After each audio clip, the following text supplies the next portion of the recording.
normally I'm the optimist about my fellow prosecutors because I do think they have enough evidence to convict Alex Murdaugh. But so far, I think the defense is winning. Welcome to the global phenomenon, Surviving the Survivor, where we're all just trying to survive in a rough world. What's up, STS Nation, and welcome to another episode of Surviving the Survivor, the podcast that promises to bring you the best guests in all of true crime, and today is definitely no exception. Now, all eyes remain on Walterboro, South Carolina, as the double murder trial of embattled former attorney Alex Murdaugh continues into the second week. He, of course, is accused of shooting to death his wife Maggie and son Paul in trial court, and both in the court of public opinion this week, a debate about the word I versus they. And we're going to hear from two of our best guests in just a moment. Here to break it all down, a well-known prosecutor. You've seen his face on CNN. I saw it just today on there. And a defense attorney whose face you also see all over the news media. Dave Aronberg, in that sharp red tie, is the state attorney for Palm Beach County. The state attorney is also a former member of the Florida Senate. He was elected to the Senate in 2002 as its youngest member and served for 8 years. And he is a graduate of Harvard undergrad and Harvard Law. 2 for 2 there. Sarah Azari is an LA-based criminal defense attorney with decades of experience defending low to high-profile individuals in complex felonies in state and federal courts across the nation. Sarah is known for her unfiltered, like my mother, unbiased, and informative legal point of view. Make sure to catch Sarah's new true crime series, Death by Fame, perfect for LA. It's on the ID channel every Monday at 9 p.m. Eastern Time, and her podcast of the same name, Death by Fame, anywhere you get your podcast. Quick housekeeping notes. Follow us on Insta, Facebook, Twitter. We're a podcast. Twitter, we are at Podcast STS. As my 8-year-old daughter says, please subscribe and hit that like button. It gets the algorithm chugging. So both of you, super experienced. I have one on each side of the aisle, not the political aisle. We're talking about the legal aisle here. So, Mr. State Attorney Dave Aronberg, to you first. Your 360 bird's eye view of this Alex Murdaugh trial so far is your side, the state ahead in this, the defense. Your thoughts? I think it's been a little bit of a struggle for prosecutors, which is tough for me to say because I'm usually on the side of the state. And in this case, I thought the defense won some points yesterday because they got the crime scene investigator to admit that it is reasonable to believe that there could have been 2 shooters. Wow. I mean, she said, she thought there was one, but she wasn't there. And then the defense lawyer said, well, none of us was there. We're just asking your opinion. And he got her sheepishly to admit that the theory of the defense that there were 2 shooters is possible. And that defense lawyer is going to make those jurors remember that in his closing argument. And if the jurors are considering that when they're in the jury room, that could be the reasonable doubt you need for a hung jury or an acquittal altogether. And they're calling that already the so-called grassy knoll theory, a la JFK. We'll get to that in a minute, but I'd be remiss if I didn't ask Sarah the same question. Now, you come with a defense background, Sarah. You are feisty. I've just met you for a few minutes, and I know that you're tough. Is Dave correct? Is the prosecution lagging behind the defense at this point in the trial, in your opinion? I think it is in every respect. I mean, the idea about the 2 shooters, possibility, that's doubt. Okay. And when you're talking about beyond a reasonable doubt, you're relying on forensics, you're relying on science, which is less possibility and more realistic, more reality. And what happened here also yesterday was that we had a lot of, we could have done it, we should have done it, but we didn't do it. Or we did it and we shouldn't have done it. And that's really bad. And I'm speaking about the processing and the containing of the crime scene.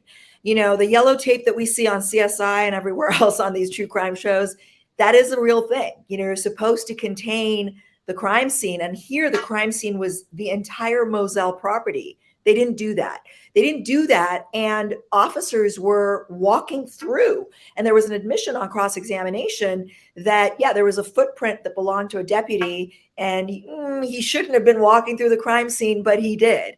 This is really bad. It taints the evidence, and this gives fodder to the defense to argue, look, you can't rely on any of what was collected. And by the way, there was a lot that should have been collected that was not collected, like water mixed with blood that they did not bother to test for blood. And so it really brings me back to what Dave and I think talked about a few days ago on CNN. I still believe the best evidence that the prosecution had, again, forensics, was potential blood spatter on Alex Murdaugh's t-shirt, which they completely destroyed. And there's a Supreme Court line of cases called Trombetta Youngblood that excludes evidence when it's destroyed and the defense is precluded from being able to independently test it. So yeah, I'm really focused on forensics, and it's looking terrible, aside from the two-shooter thing, which obviously it's half the culpability here, right? If it's so crazy that a father would blow up his son's brains, now you're saying, oh, he might have been there, but he might have been one or two. It's even more strange to me, And it's so interesting you bring that up, because just this week, I actually interviewed Dr. Henry Lee. The three of us are old enough to know who he is, one of the stars of the O.J. Simpson trial. And, I asked him point blank, what is the biggest problem with forensics these days? And he said, for whatever reason, crime scenes are never kept or processed the way they should be. And it's a problem that has plagued law enforcement for since the beginning of time, essentially. So it's interesting to hear you say that on the heels of hearing the preeminent forensic scientists saying that as well. Before we get into some of the meat and potatoes, back to you, Dave. There's not really a motive that's clear on the state side right now. They're essentially saying that Alex Murdaugh killed his wife and son to gain empathy because of all these financial crimes he finds himself in still. He's facing like 100 criminal charges. From what I understand, and I'm no lawyer, I'm just a TV guy, you don't need motive to convict, but it seems like it's important, and I don't know that the state has made a strong enough case. What do you think? Yeah, it is important because although it is not an element of the crime of first-degree murder to show motive, jurors want to know the why, and especially when it involves a father who, by all accounts, loved his family. And why would he commit a heinous crime like this? And that's why the defense lawyer stood up and made his client stand up and said, I'm proud to represent him. And then described in detail, graphic detail, the slaughter of his son and his wife. He called it a butchering, and it was an execution. And normally it's the prosecution that wants to give the dirty details to the jury. This was the defense lawyer, because he wanted to put in the minds of the jury that there is no way that this upstanding citizen would do something so horrific and disgusting to these two people he loved. So yeah, lack of obvious motive is a problem for the prosecution. Joel, you said though that it's about getting sympathy from the community that this happened. But it's more than that. The prosecution is saying that he did this to deflect, but also to hide his financial information, which was about to be disclosed in a separate case involving his son and the boating accident. And apparently, like 3 days later, he was supposed to reveal his finances as part of this civil case. And as a result of the double murder, that hearing was canceled. So for prosecutors, they're saying, hey, he got what he wanted. He got some sympathy, at least at first. And more importantly, for Alex Murdaugh, he got that hearing canceled, which would have exposed him for the fraud that he is. Now, you're both lawyers, so I have to put this disclaimer out there that I love my wife, but I understand how a husband can turn and kill a spouse. That is something, that the human mind can wrap its head around. But to kill your own son, and I have a son, it's just unfathomable to me. So same to you, Sarah, same question. Is the state making a strong enough case using this empathy plea on the part of Alex Murdaugh, wanting to get that empathy, and in essence, as you just said, to deflect from his money problems? Is it strong enough in your opinion? Well, they're not there yet, right? They're laying out their case very methodically. We're now on, I think, day 4 of evidence in the case in chief, and they're now getting to the phone records. Even the phone records are pretty much foundational testimony. Not much has been elicited in terms of who was calling who and, going to the time of death and when they sort of stopped using their phones. But they will get to motive. They made clear that is what they're going with. And it's a stretch. I mean, like Dave admitted, Mr. Prosecutor, it's a stretch. This jury has to, really wrap their heads around the idea that any financial motive would be that bad situation would be that dire that he would blow up his son's brains. Okay. And the thing here is that we still don't know how much of that evidence would be let in, because it's more prejudicial than probative for sure, right? This guy is a nefarious fraud. Everybody in that community knows what he's done to, a deaf quadriplegic client who, as soon as he turned into a vegetable essentially in a nursing home, he took his $1 million. That's just one example, right? So, but for that to come in a murder case, that's highly prejudicial. And I'm sort of waiting for that day to come where those rulings come in about how much of that will come in. Again, it's a real stretch, this motive. And like Dave said, every jury wants to know why. It's no different than if I get up and attack the credibility of a witness, a complaining witness, and say, this witness is a liar. The jury wants to know why. What's the motive to lie? And the same goes with the prosecution and motive to kill. I've gotten a lot of emails asking me a simple question. Why the hell did Alex Murdaugh speak to police in the first place, being that he's an attorney? Sarah, can you make sense of that? Look, I would argue he had nothing to hide. He was innocent. Of all people, a lawyer knows to remain silent when they come into contact with law enforcement. The fact that he did it actually goes to show you, ladies and gentlemen, that he didn't murder his wife and son. He did nothing wrong. He had nothing to hide. And, that brings us to this, I'm sure we're going to talk about this, the I versus they, right? Coming up. Okay. I'll let you take it. So State Attorney Aronberg, right there, Sarah proved she is a defense attorney, because on the dime, she had me thinking that he had nothing to hide. That's why he quite simply spoke to investigators. Do you think that's the reason, or was he just caught up in the moment, slipped, and, was full of hubris and thought, I can handle myself and I'll know what to say and how to say it? Well, coming from a guy who thinks he's probably guilty, I think his motivation was that, just like many criminal defendants, like many of Sarah's clients, they think they're the smartest people in the world. They can get away with murder. And so, yeah, I'm going to talk to the cops. I don't need a lawyer. I'm going to say and get out of it. And look, I got to tell you, I watched that and I thought he sounded pretty compelling and sympathetic. And he may have slipped up on that one comment, but that's something we'll discuss, the I versus they.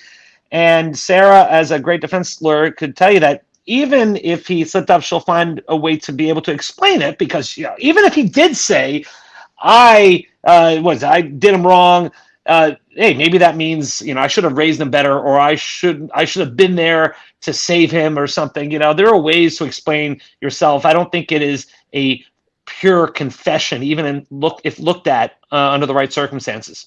But to Dave's point, I think I expect this prosecutor to argue something along the lines of, actually, I don't know, because I don't know if it'll come in. But look, the idea is Murdoch was the justice system down there. His family has been the justice system down there, has been law enforcement down there. So he may have also, there's an argument to be made that he thinks he owns everybody down there. So he's gone unscathed for so many things. He'll still go unscathed for, double homicide. there could be that sort of arrogance in the fact that, obviously he spoke. But again, as a defense attorney, my argument's going to be no, he's innocent. That's why he spoke. And so let's get into the meat and potatoes, as they say.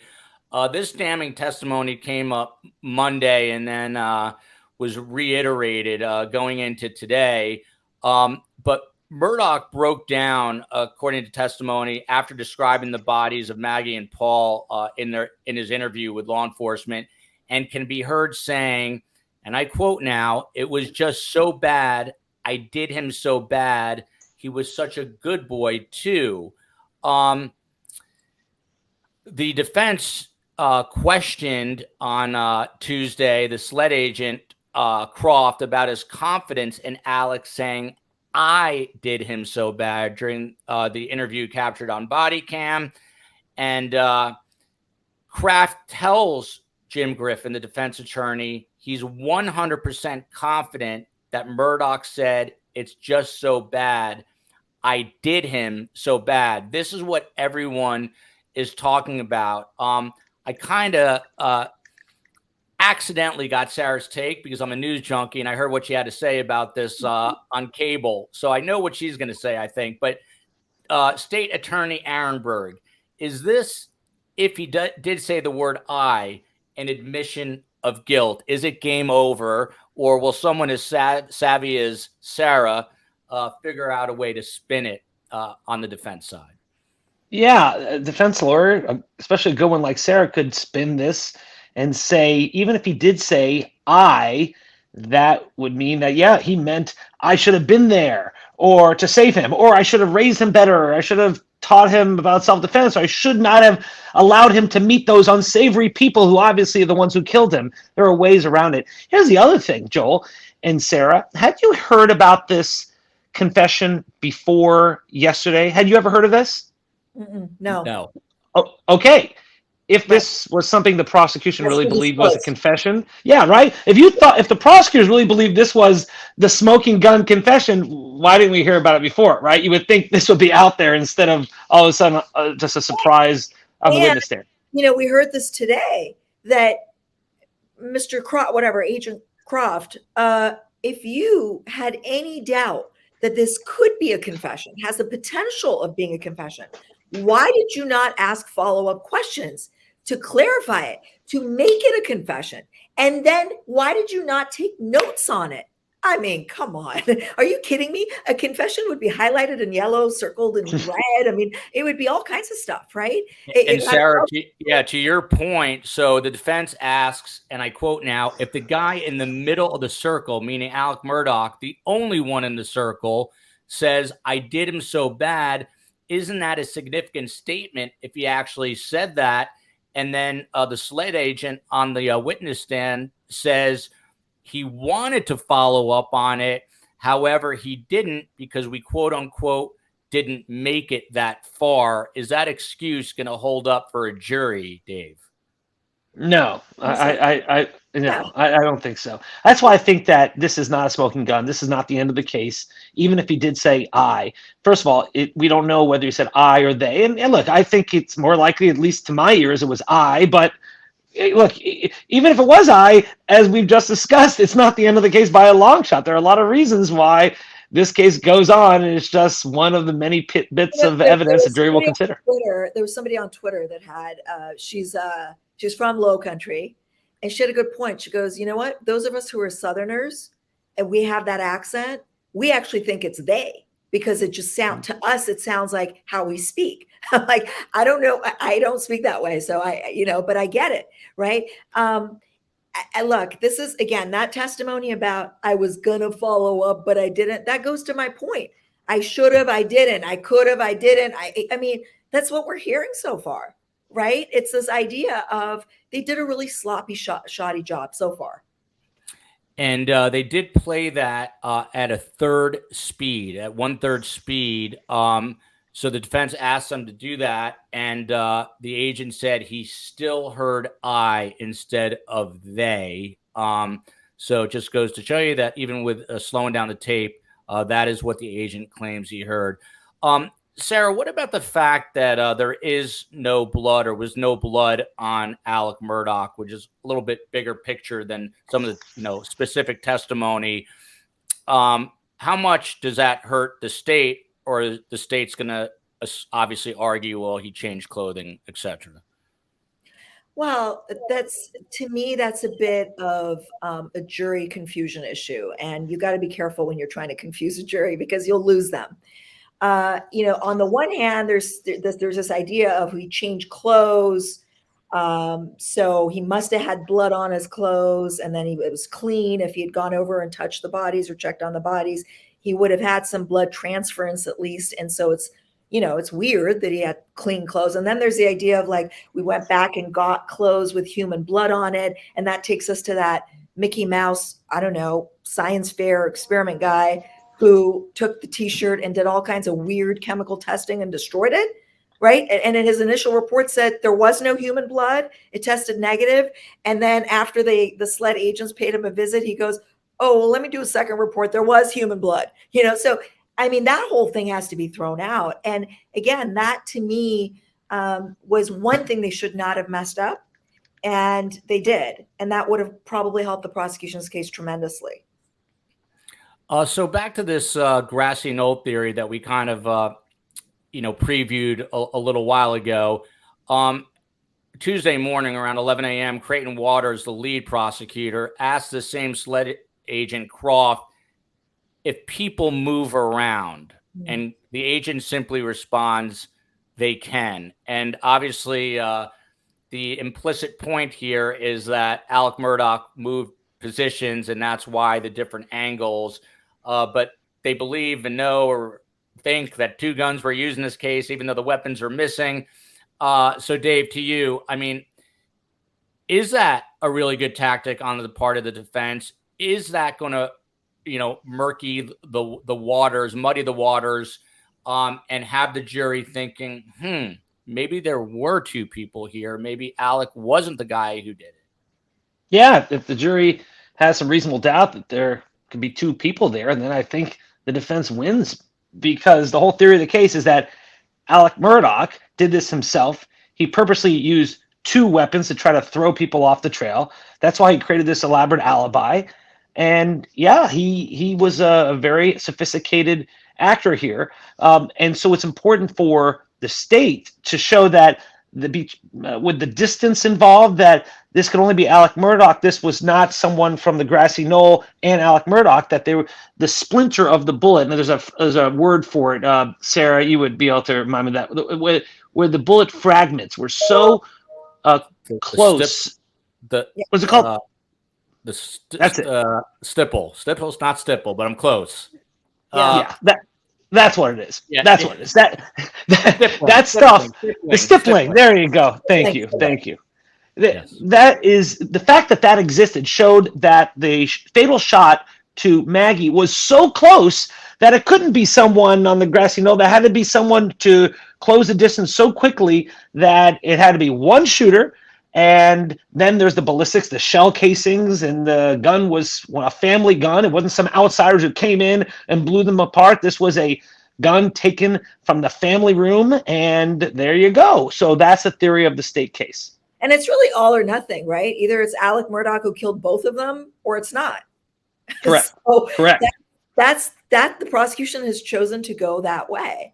And that's why that mattered. Again, it's about doubt. All you need is one juror. And so, Sarah, would you kind of drill down on that more, this two-shooter theory, and try to build that up bigger if you could somehow, if you're on the defense here? I would. I think it matters. Like I said, I think the prosecution's saying he had a motive. His motive was to, whether, Maggie was in the way or, it was to get rid of Paul. Paul was the liability, whatever it is. But really the motive for the prosecution is he was deflecting from his own financial ruin that was supposed to just explode very soon after these murders. And so he killed his son and wife. And so, you start saying they're two shooters. Well, then it's not him. It's either him killing both of them or it's not. That would be my argument. And so there's also a pair of videos that's going to play that will both play a big part in this trial potentially. On Monday, we saw what I'm calling the dogtail video, which is video that Paul shot showing his friend his dog's injured tail. That was captured just minutes before the murders. And on that video, you can hear Alex's voice. That's a problem because Alec claims that the last time he saw his family was at supper, and that was much earlier, which puts him further away from the crime scene.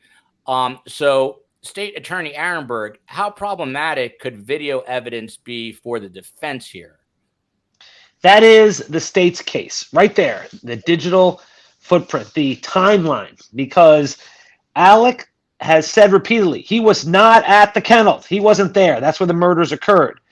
And here you have a Snapchat video that Paul sent to a friend that not only has Maggie's voice on it, but Alex's voice on it. And it was at the time like 3 minutes before the murders occurred. So that to me is the ball game for the state. And the defense is going to have to find a way to explain that or something else, because to me, the timeline is the key piece of evidence for the state and their most compelling evidence. I haven't heard anything that's better than that. And then you have all these other little pieces of the puzzle, like, you know, the to me, the phony alibi about texting Maggie afterwards and calling her, hey, where are you? Where are you? And then the visit to his mother's place. Well, I think it's phony. Let me tell you why. The defense is going to show a pattern of communication at Moselle that is consistent. This is a 1,000+ acre property. I mean, I don't know where you live, Dave, but I live in a loft. Okay, it's 1,200 square feet. I'm pretty humble. And Dave lives in a palace in Palm Beach. Yeah. Yes. Right next to Mar-a-Lago. Yes. Yeah. And, you know, I'd be ordering room service left and right if I was on Moselle. I mean, this is how they were like communicating with each other. And by the way, I agree with Sarah. That is how they communicate. But here's the problem. He didn't communicate with either one of them for the whole hour before. He said he was napping. And then just coincidentally, right after the murders occurred, right after he can leave, about 10 minutes later, he then all of a sudden starts texting Maggie, hey, where are you? And then calls her. Didn't do it during the murders or before, but right after. To me, there's a few problems to me in this regard. There's the issue that he repeatedly, not once would be more explainable. When you repeat something, it's harder to explain it away. But like these repeated remarks about not being there before the murders at the kennels, you know, juxtaposed against the timestamp on this video that places him there, that's a problem. But I think when you look at the totality, and this is a circumstantial case, if the defense is able to effectively chip away at the prosecution's case, then an explanation can hopefully be plausible as to why he was so distraught, whatever it might be, that he may have, confused time. I mean, look, I imagine being a father or husband and finding your son and your wife executed, right? Slaughtered, as the defense argued. I don't know what that's an emotion that I think is going to be really unfathomable and tremendous for this jury to wrap their head around. So look, I don't know. Maybe somebody would not be able to kind of put chronology in their brain.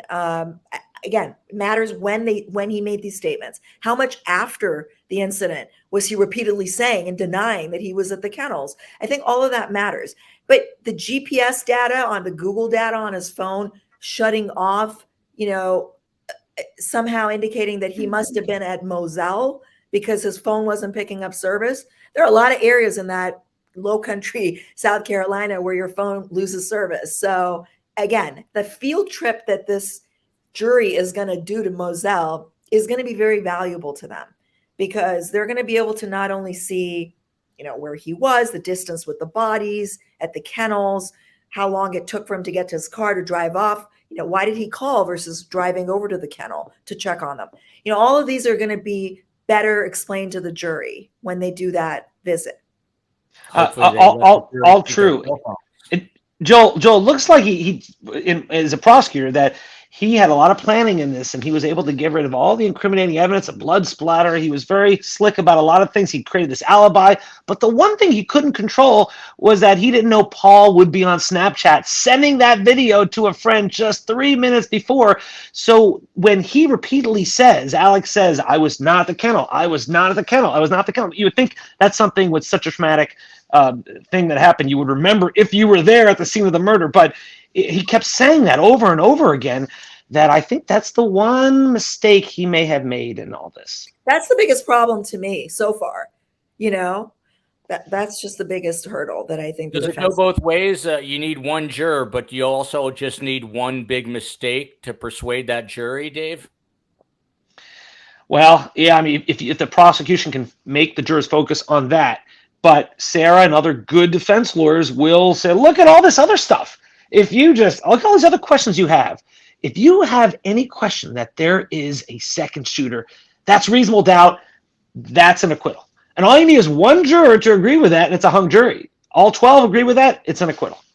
And remember, too, that this is, I keep saying this, that, the big picture is they decided it was Alex Murdaugh that is the one and only suspect. They never bothered to look for any other suspects.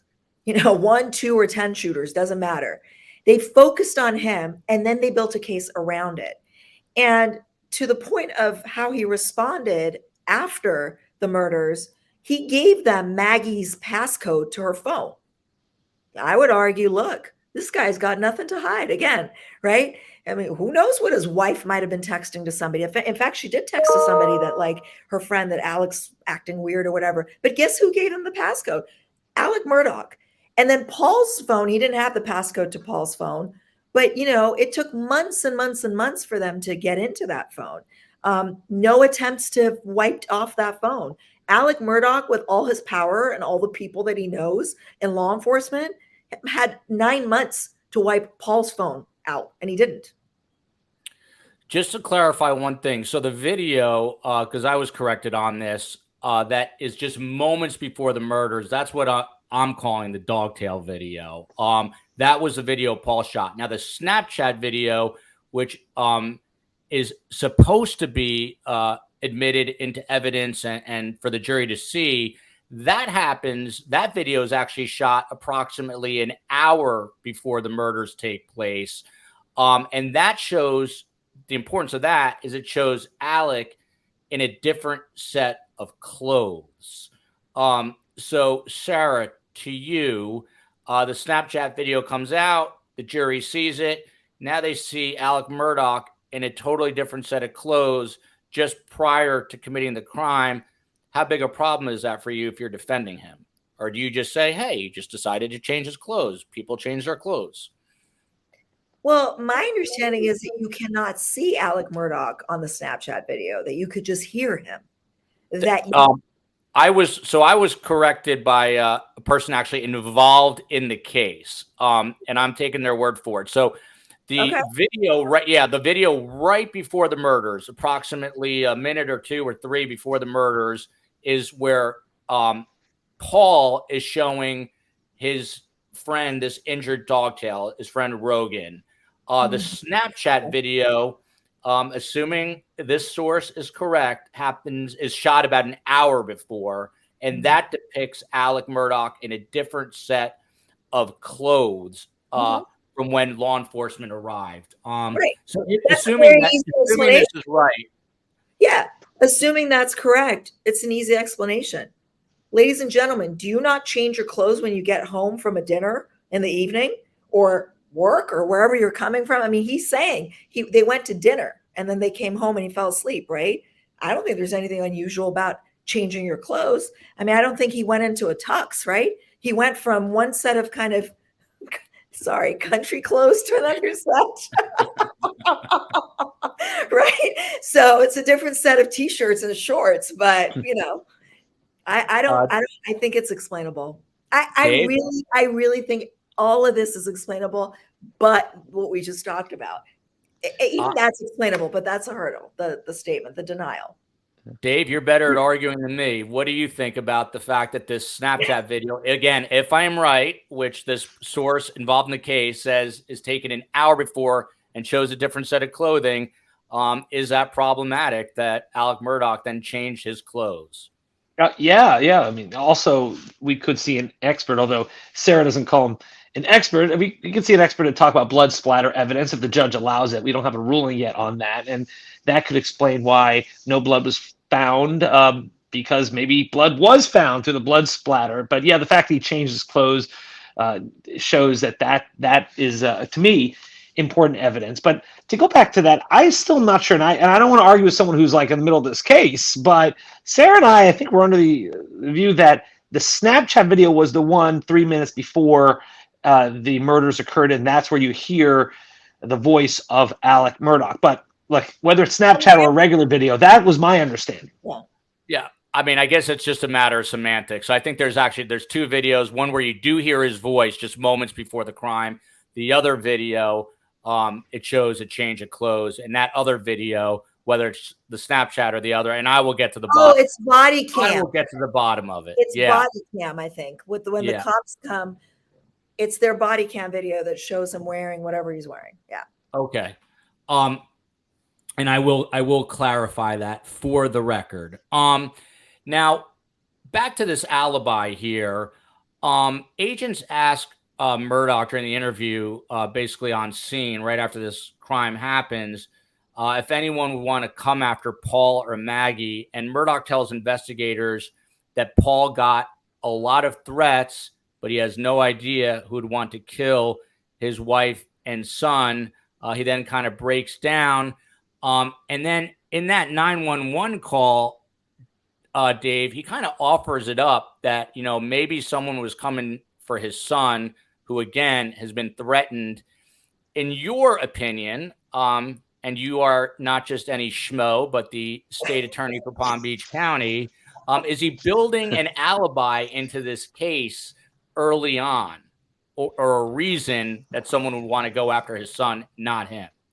Well, the whole theory of the case is that he had this elaborate alibi. I mean, he took great pains to call Maggie and Paul and text them shortly after they were murdered. He was already talking about the enemies that Paul has. He was a good kid, but he had some issues and had enemies. And it's true, he did have enemies. I mean, he killed this woman, Miss Beach, whose family is suing him. And so he knew that there were a number of people who could be suspects of this crime. So I think this whole thing took a bunch of planning. I mean, it got rid of the blood evidence. And remember, one of the guns was missing that was used in this. And the gun is still missing, the murder weapon.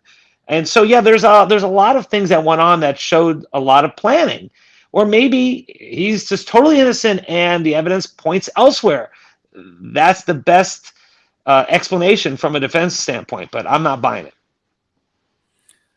If you guys would, if you could indulge me, our viewers, STS Nation is among the best in all of true crime, and they've got some questions. So this first one is from Erica, and she writes, I have wondered why Alex, as an attorney, talked too much, and I've come up with two reasons. He thinks he can get away with the murders, and a drug dependency on oxycodone can cloud your judgment. Sarah, did those sound like two good reasons, or was he just confident, as you said earlier, that he didn't commit a crime and he felt at ease talking to authorities? Well, I think those are certainly explanations for why somebody would talk to law enforcement, especially somebody who is educated in the law and criminal justice. Remember, this guy was a solicitor. He was a prosecutor like Dave, right? By day, he was a lawyer, and then he would moonlight with a badge. But the bottom line is, I think a better explanation here is he's innocent. He had nothing to hide. I mean, that he had no reason not to speak to law enforcement. And by the way, ladies and gentlemen, he was doing the job of law enforcement. Law enforcement is supposed to look at any and all suspects and rule them out before they focus on one person. They didn't do that. And instead, he's helping them and saying, maybe it's the Mallory Beach family. Maybe it's this person. There were a lot of threats. Look at this person. Look at that. I mean, that's really what he was doing. The investigators weren't doing that. And every week we've got a detective on named Phil Waters from the Houston PD. He's investigated 400 homicides, a real legend. And, he says that's the one thing he trains every new investigator, every new detective is don't get that tunnel vision. Do not get tunnel vision. He always goes into a crime scene with an open mind. Sarah, being the diligent and tough defense attorney that she is going to cloud up the jury's head with the notion that maybe there was tunnel vision, which brings us to... Cloud up sounds devious. Every word matters. Sorry, every word matters. I will stand corrected. But this brings me to this next comment here. And Dave, I'm glad you're here, and I'd love both your takes on this. User with a gazillion letters, so I hope they're not a Russian bot. But anyway, they write, regardless of what murder trial we are discussing, I do not want innocent defendants to be convicted wrongly, and I do not want killers to go free because of defense attorney gamesmanship. I think it's an interesting point. Dave, you're in both worlds, the legal world and the political world. I cover politics in D.C. It's about winning and losing. Trials are also about winning and losing, and that is the American justice system. I'm afraid to ask you this question. Is it flawed at all because people are merely trying to win and not lose, and sometimes justice might not be served as a result?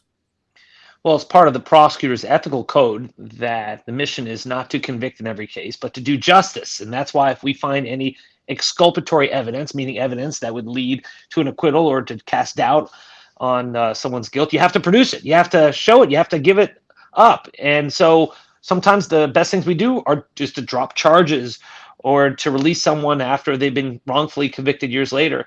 And our criminal justice system is designed so that we'd rather have 10 guilty people go free than to convict one innocent person.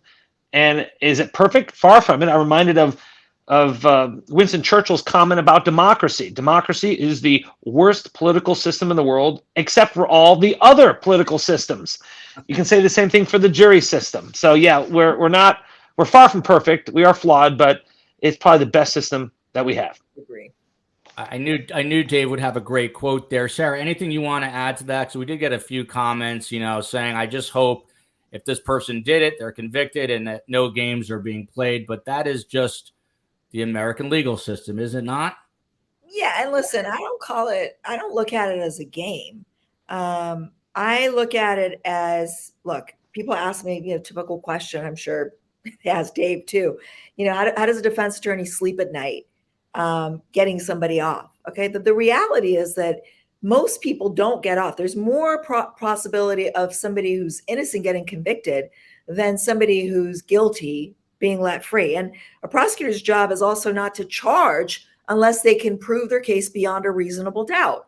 And that's not always the case. I come across a lot of cases that because of bad investigation, prosecutor didn't have everything that they needed to make a charging decision. My client's wrongfully charged, and then I have to do the work of the investigators to prove to the prosecution that my client's the wrong guy or that he's innocent.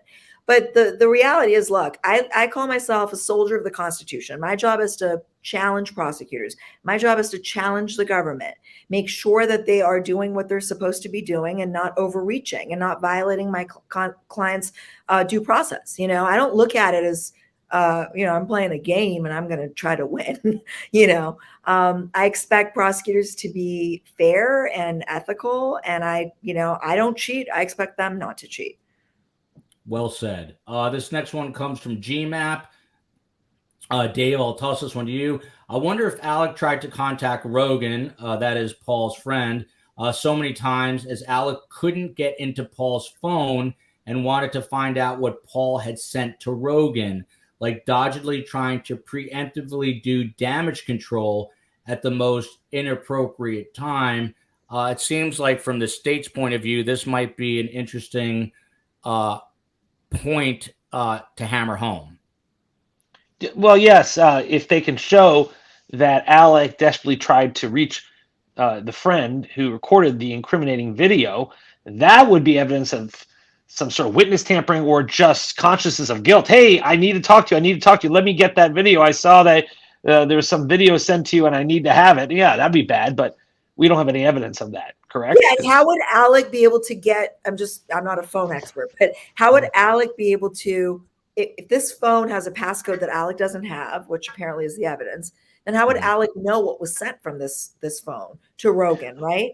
I could see that a notification could pop up that Rogan's trying to reach Paul. Hey, I think there is a text message where he's like, yo, hello, something like that, because Paul was not responding, right? And that may have prompted Alec to call Rogan from his phone saying, apparently you're trying to reach my son. This happened to him,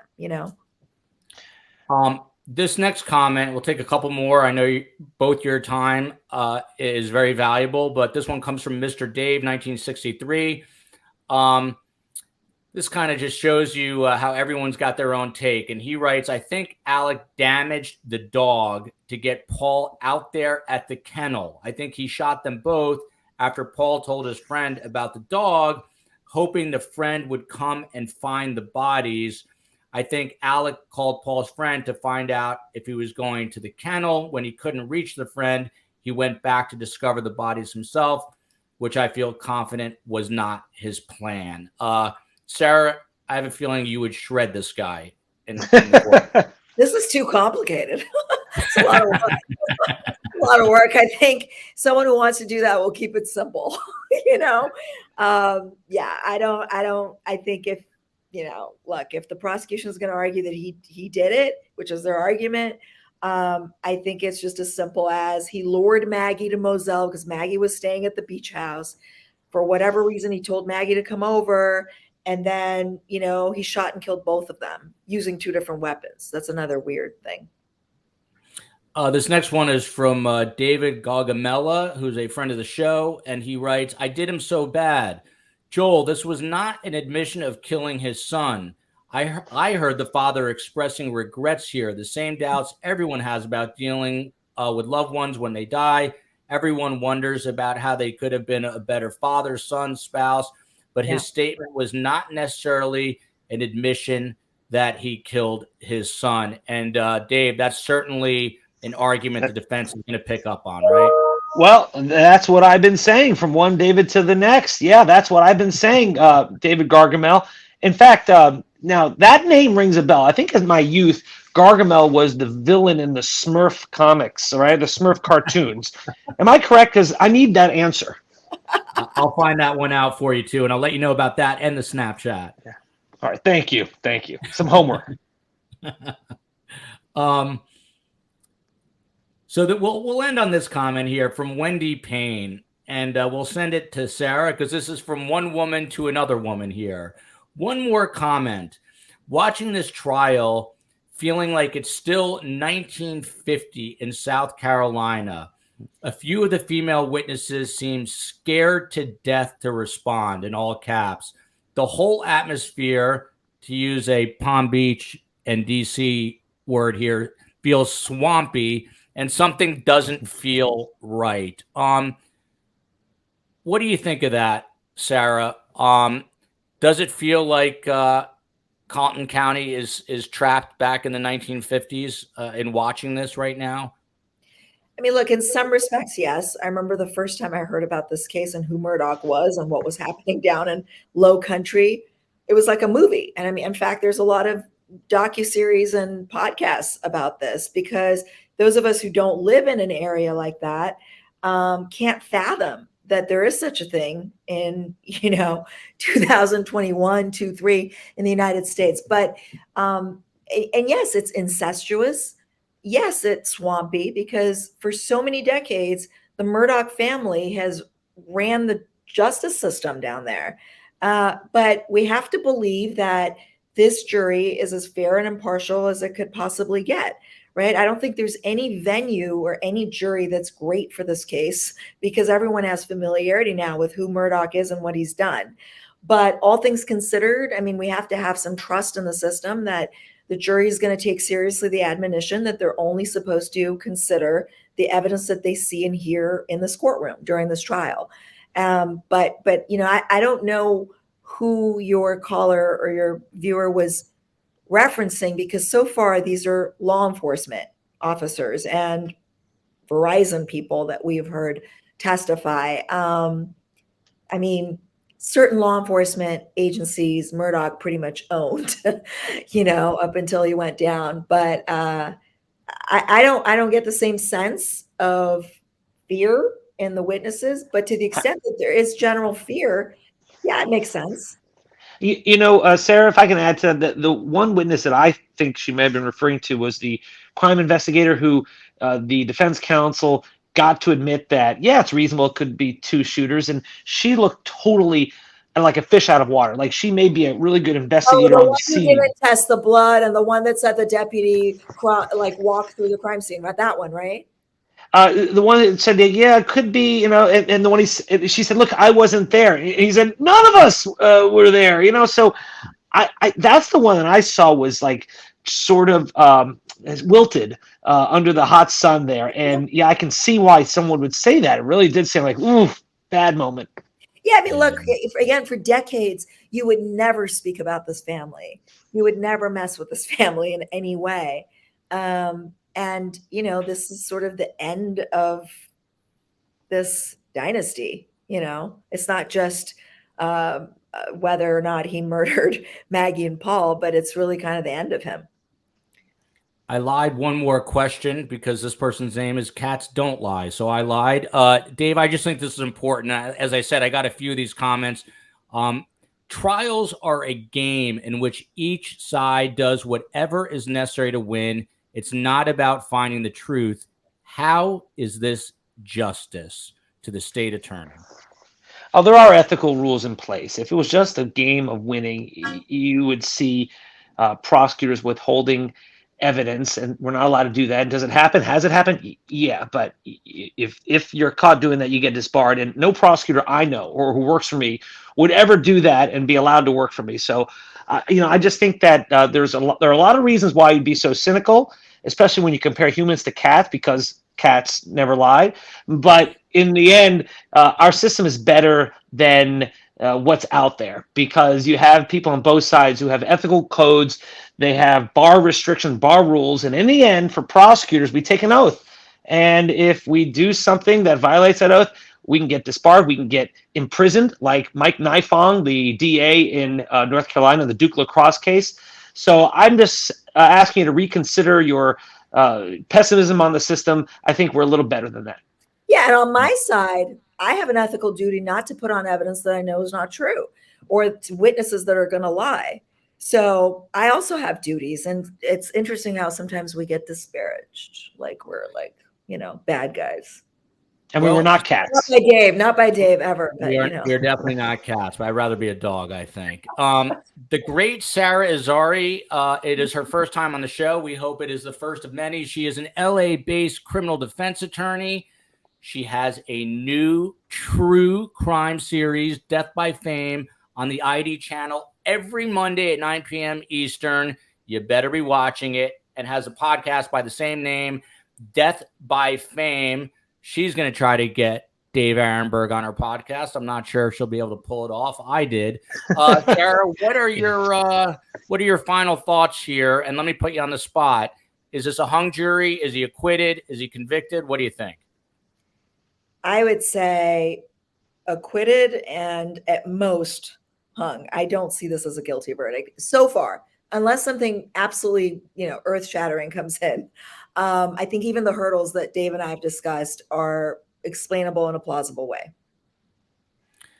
The man with the best lapel game in town, and he's in Washington right now, showing it off to all those other politicians, is the state attorney for Palm Beach County, Dave Aronberg. He's also a former member of the Florida Senate, and he was voted in at age 31, I think, the youngest member, and he served for 8 years. Also, as you can probably tell by now, a graduate of both Harvard undergrad and Harvard Law with those crazy credentials.